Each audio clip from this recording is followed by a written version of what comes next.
In the past 5 years, we have seen so many breakthroughs in almost all fields of science that, to be honest, it's getting really crazy. However, none of these advancements stood out more to me than MOFs. See, they literally won the Nobel Prize in 2025 for the field of chemistry.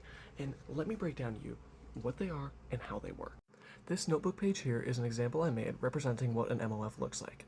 See, at its core, they're essentially just metal ions connected with some sort of organic molecule, and they make a overall 3D lattice. This was supposed to be a cube, but it doesn't really translate well on a 2D plane as a notebook paper is.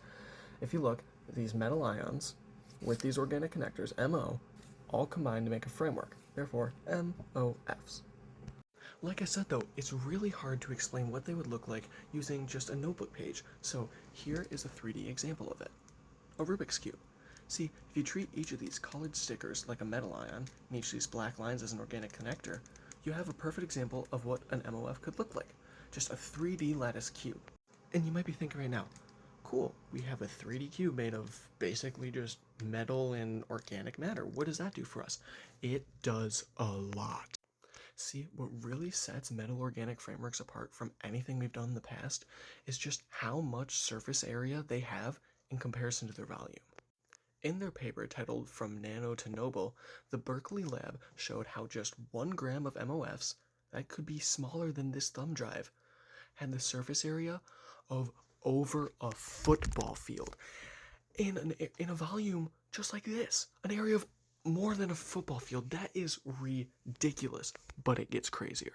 See, I found this paper on American Chemical Society that details exactly what we can do with MOFs, and it is ridiculous. See, there's this MOF called MOF 303. It's an aluminum-based framework that has hydrophilic molecules inside of its organic connectors, and what they do is capture water from the ambient air anywhere. Even in the desert, this framework can capture water from the air, and then, when heated up, it lets it all back out. We are literally talking water harvesters on Tatooine. And if that wasn't crazy enough, you know those carbon scrubbers we have to help clean our atmosphere? Because we have a lot of carbon in it, right? You know how they're extremely toxic? Guess what? Frameworks can do that and not be toxic to us. And considering just how bad our global warming situation is getting, that could be really useful. It doesn't stop there though. See, these frameworks could be the key to a hydrogen-based future. Stay with me now. The reason why hydrogen is so hard to use as a kind of fuel is because of storage logistics, right? You need to have hydrogen be very cool for it to be transported in liquid, like really, really cool, or under a lot of pressure, and that's just not really plausible to do on a large-scale scenario.